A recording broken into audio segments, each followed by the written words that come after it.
Jai Hind students, in this session we are going to discuss about elements of Earth's magnetic field. Earth's magnetic field के जो element है वो क्या होते हैं, आज हम इनकी बात करेंगे। सबसे पहले तो हम ये देख लेते हैं कि what is the need for these elements of Earth's magnetic field। किसी भी प्लेस के ऊपर जब हम अर्थ के मैग्नेटिक फील्ड को स्पेसिफाई करना चाहते हैं, उसकी कंप्लीट स्टडी करना चाहते हैं, तो इन तीन एलिमेंट्स की हमें ज़रूरत पड़ती है। इसी वजह से हम इन्हें अर्थ के मैग्नेटिक एलिमेंट्स कहते हैं। तो तीन है, angle of declination, angle of depth जिसको एंगल ऑफ इंक्लिनेशन भी कहते हैं, and horizontal component of earth's magnetic field. तो एक एक करके हम इनको स्टडी कर लेते हैं, फिर इनमें क्या रिलेशन है वो भी देख लेते हैं। तो फर्स्ट, एंगल ऑफ डिक्लिनेशन।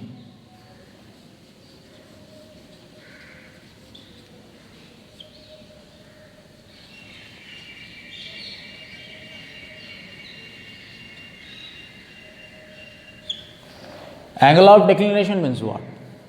जब हम अर्थ की बात करते हैं तो अर्थ जिस एक्सिस के ऊपर रोटेट करती है वो ज्योग्राफिक एक्सिस कहलाती है। तो ज्योग्राफिक एक्सिस क्या है? अर्थ के geographic north and geographic south को मिलाने वाली जो इमेजिनरी लाइन है वो ज्योग्राफिक एक्सिस कहलाती है। इसी तरह से हम ये भी जानते हैं कि अर्थ एक मैग्नेट की तरह बिहेव करती है, जिसमें मैग्नेटिक पोल्स भी होंगे। तो अर्थ के जो मैग्नेटिक नॉर्थ और मैग्नेटिक साउथ है, इनको मिलाने वाली जो इमेजिनरी लाइन है वो मैग्नेटिक एक्सिस कहलाती है। मैग्नेटिक पोल्स की पोजीशन बदलती रहती है, लेकिन ये पाया गया है कि magnetic axis and geographical axis के बीच का जो एंगल है वो नियर अबाउट 17 डिग्री का है। इसका मतलब क्या है कि जो पोल्स हैं, magnetic poles and geographic poles, वो एक पॉइंट पे नहीं है बल्कि सेपरेटेड। तो जब हम मैग्नेटिक एक्सिस के ऊपर वर्टिकल प्लेन की बात करें, then imaginary vertical plane on magnetic axis of the earth is called magnetic meridian. Hindi में इसको कहें तो जो पृथ्वी की चुंबकीय अक्ष है, इसके ऊपर का ऊर्ध्वाधर तल, काल्पनिक ऊर्ध्वाधर तल चुंबकीय याम्योत्तर कहलाता है। इसी तरह से जो ज्योग्राफिक एक्सिस है, इसके ऊपर का जो वर्टिकल प्लेन है, imaginary vertical plane, that is called geographic meridian. Hindi में उसको भौगोलिक याम्योत्तर कहते हैं। तो किसी भी प्लेस पर जहां मैग्नेटिक फील्ड स्टडी करना चाहते हैं अर्थ के लिए, वहां magnetic meridian and geographic meridian के बीच का जो एक्यूट एंगल होता है वो एंगल ऑफ डिक्लिनेशन कहलाता है। क्लियर? जैसे कि मान लेते हैं कि ये मैग्नेटिक मेरिडियन है, means this is the vertical imaginary plane on magnetic axis of the earth. Clear? And this is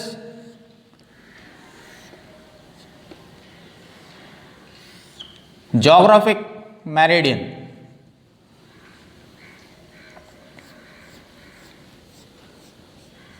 Geographic meridian means अर्थ की ज्योग्राफिक एक्सिस है, उसके ऊपर का वर्टिकल प्लेन ज्योग्राफिक मेरिडियन कहलाए। तो किसी भी प्लेस पर इन दोनों के बीच का जो एंगल है, एक्यूट एंगल है, इसी को एंगल ऑफ डिक्लिनेशन कहते हैं। Means angle of declination is denoted by phi. This is the acute angle between magnetic meridian and geographic meridian at any place of the earth where we want to study earth's magnetic field. Is it clear? Second is angle of depth.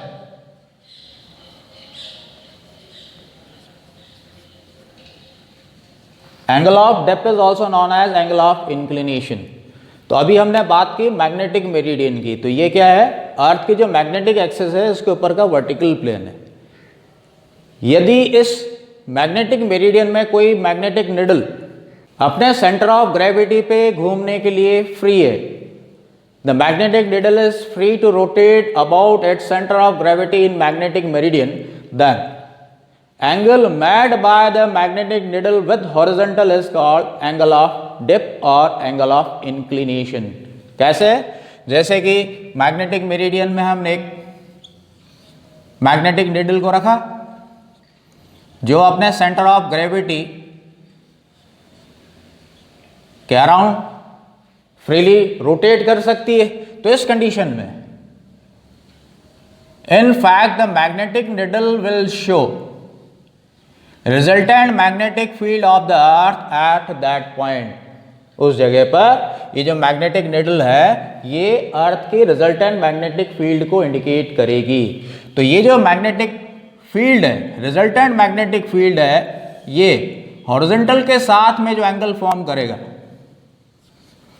This is horizontal axis.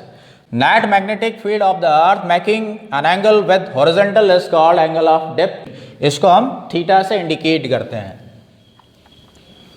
इसका मतलब क्या है कि जब हम magnetic equator के ऊपर इसको ले जाएंगे तो वहां पर angle of depth theta equal to 0 degree होगा, ये आपको याद रखना है। और जब हम इसको पोल्स पे ले जाएंगे, नॉर्थ पोल पे ले जाओ या साउथ पोल पे ले जाओ, तो ये जो एंगल ऑफ डेप्थ या एंगल ऑफ इंक्लिनेशन है थीटा इक्वल्स टू 90 डिग्री हो जाएगा। तो इक्वेटर के ऊपर ये 0 डिग्री होगा, मीन्स जो मैग्नेटिक निडल है वो हॉरिजॉन्टल होगी, अर्थ के सरफेस के पैरेलल होगी।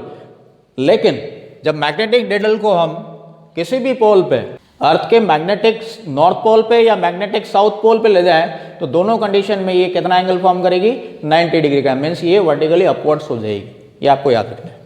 Third, horizontal component of earth magnetic field.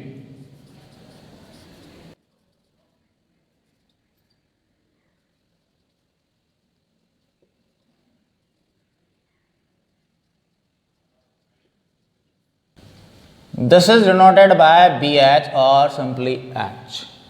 तो इसको समझने के लिए फिर से हमने एक मैग्नेटिक नीडल लेनी है जो मैग्नेटिक मेरिडियन में, मीन्स इमेजिनरी वर्टिकल प्लेन में जो मैग्नेटिक एक्सिस, अर्थ के मैग्नेटिक एक्सिस पर हो, वहाँ पर अपने सेंटर ऑफ ग्रेविटी के चारों ओर आसानी से घूम सकती हो, फ्रीली रोटेट कर सकती हो।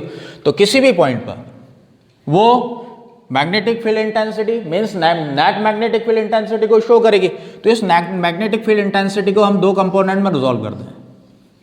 तो ये हॉरिजॉन्टल कंपोनेंट होगा, इसको हम BH से इंडिकेट करेंगे। ये वर्टिकल कंपोनेंट होगा, इसको हम BV से इंडिकेट करेंगे। थीटा फिर से एंगल ऑफ डेप्थ या एंगल ऑफ इंक्लिनेशन है। अभी अभी हमने बात की कि अगर हम इक्वेटर पे ले जाएंगे तो थीटा 0 है, ये हॉरिजॉन्टल लाइन के पैरेलल हो जाएगा। लेकिन जब हम इसको पोल्स पे ले जाएंगे तो ये वर्टिकली अपवर्ड शो करेगा, 90 डिग्री एंगल हो जाएगा। तो यहां से हम ये जानते हैं कि ये इस ट्राइंगल का बेस कंपोनेंट है, तो हॉरिजॉन्टल कंपोनेंट कॉस फंक्शन से दिया जाएगा। तो हम क्या लिख सकते हैं,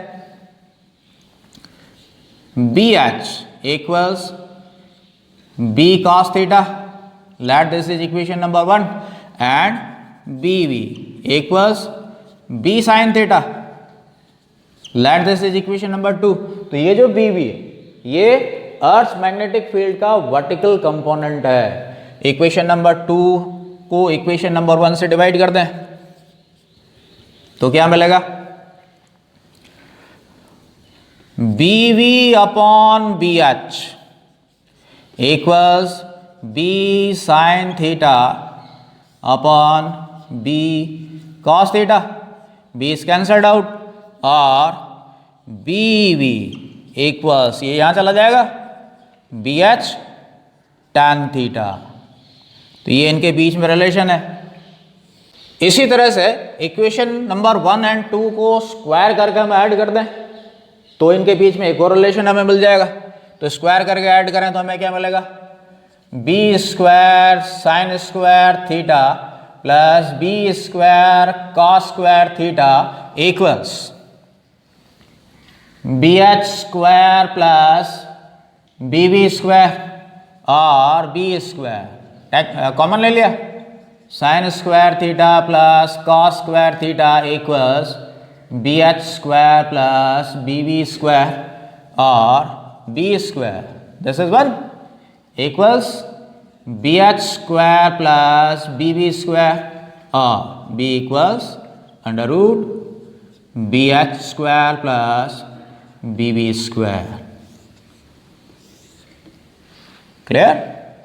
तो इस तरह से ये जो अर्थ के मैग्नेटिक फील्ड के जो एलिमेंट्स हैं उनके बीच में हम रिलेशन स्टैब्लिश कर सकते हैं। आसान है लेकिन एग्जामिनेशन पॉइंट ऑफ व्यू से ही इंपॉर्टेंट है। Got it?